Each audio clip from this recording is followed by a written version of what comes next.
What's up, y'all? It's Flying Squirrel. Merab Dvalishvili, he is on the verge of doing something that no bantamweight in history has ever done. Not TJ Dillashaw, not Dominic Cruz, not Aljamain Sterling, and definitely not Sean O'Malley.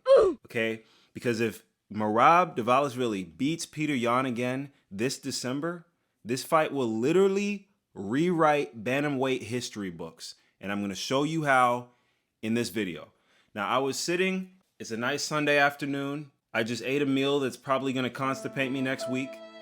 And I said, you know what, let me go start looking at that old fight of Petr Yan versus Merab Dvalishvili. And as I was watching this fight, it did not occur to me how much of a beatdown this fight was. This was a 50-45 fight.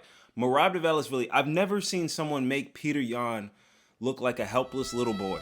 He made Petr Yan look like a helpless little boy who's getting his lunchbox stolen, okay? He was overwhelming him with takedowns. It was like the most takedowns attempted in a fight ever. And he only landed like 16 or 11. There's some people don't land 11 or 16 takedowns in their whole career. He did this in one fight.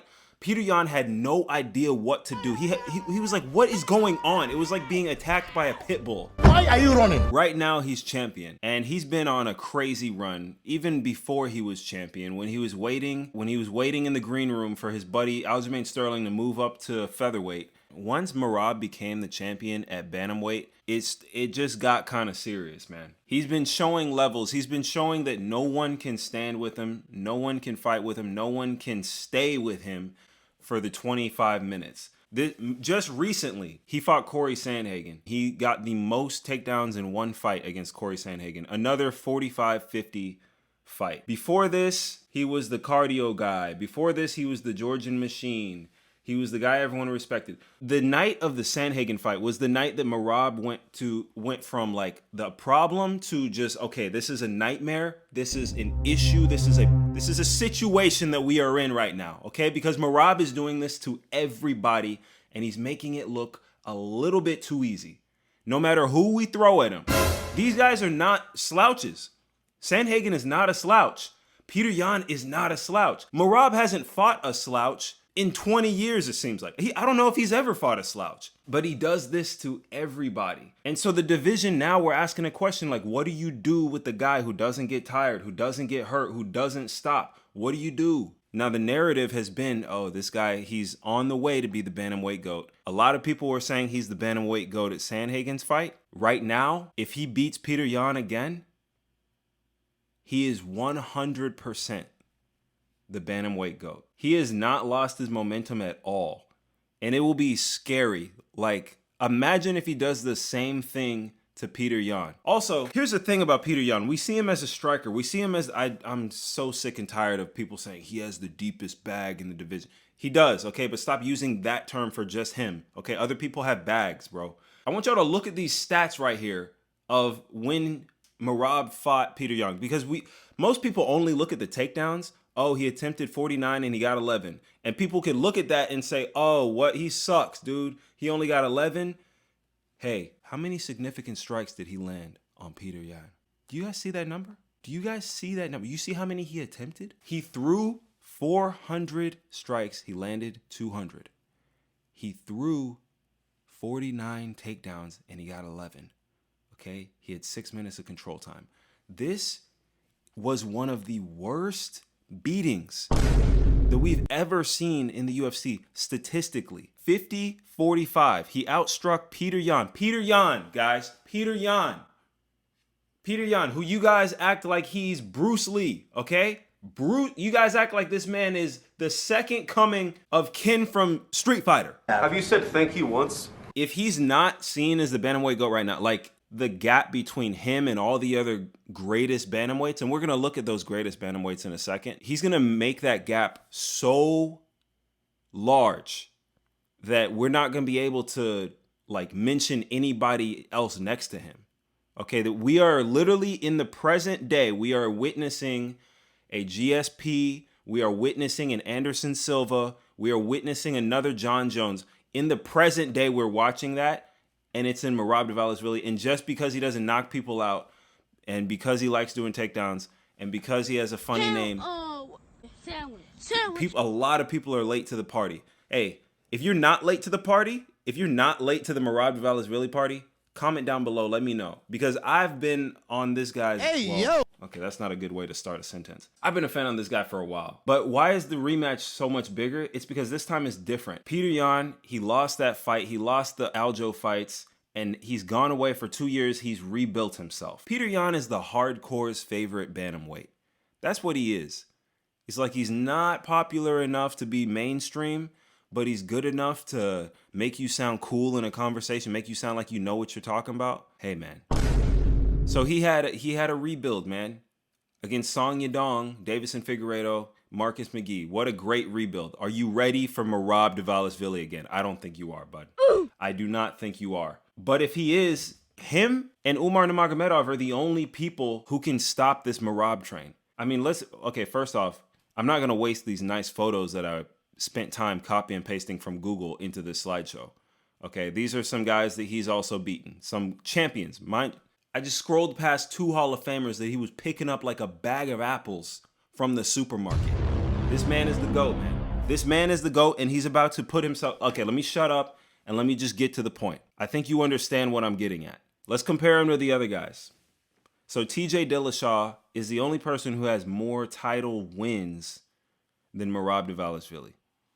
So he's a 2-time champion, and he has 3 title defenses in those 2 reigns. So that gives him 5 wins in title fights. But he only has 3 title defenses. I know that's confusing. He also has the most KOs in bantamweight history with 7. That's pretty cool.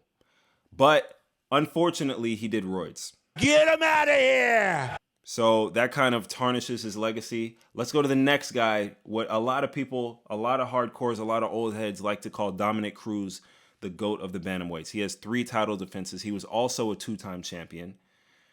And he has the most wins in bantamweight UFC, WEC history. Now, is WEC comparable to UFC? Maybe it was apples to apples back then. Maybe it compares. Maybe it's a 1-to-1 comparison back then. Maybe it's like, hey, I went to 1 championship and I won 5 matches, and then I came to UFC, I won 5. I should get some street cred for that. Maybe we give him the benefit of the doubt that WEC is the same level of competition as UFC, then he's up there. Let's look at the other guy, Aljamain Sterling. He has 3 title defenses, but the asterisk on his legacy is that 1 is by disqualification. He also has the 2nd most control time in bantamweight history, and he has the most wins in bantamweight history. He's tied with Dominick Cruz, except he wasn't in the WEC. So these are some pretty good stats. Now let's look at Merab's resume, okay? And let's see how if he were to add Petr Yan twice to his resume, mind you, he beat Petr Yan 40-55. He beat Sandhagen 40-55. He beat Umar Nurmagomedov 49-46. He finished Sean O'Malley, and then he beat Sean O'Malley 49-46 or 3 rounds to 2, depending on how you call it. Before that, I mean, okay, let me just show you the, oh my God.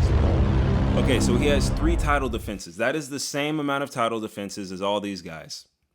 So everyone's tied at 3 title defenses. However, all these other guys, they were champion, 2-time champion, all that. They did roids, and then one was by DQ, and the other was because he was fighting the guy with roids with a blown out shoulder, right? So there's no asterisks on Merab's title defenses. And he has 3, and before that, he had to fight 6 different champions, all right? He has the most takedowns ever in the UFC, ever. This isn't just bantamweight, ever. 117. He got 20 in 1 fight against Corey Sandhagen. Corey Sandhagen, who is not a slouch. Corey Sandhagen is a good fighter. He has the most control time in bantamweight history. I'm not putting that number on there. I don't know. It's just a lot, okay? The amount of control time, it's like when I'm in the store with my wife and she's shopping and I'm not. That's how control time with Merab Dvalishvili feels. Have you ever been like that, where you're in the store with your mom or your girlfriend or your wife? That's what control time with Merab feels like. Hey, can we get out of here, please? Hey, oh, she ran into a friend. Oh no, it's gonna be another hour. Oh no. And then you finally get in the car, right? You finally get in the car, and then they hit you with the, hey, I think we should stop by Costco on the way home. the war. You're not in a good position. You don't have the the cards right now. Oh, I'm never getting out of here.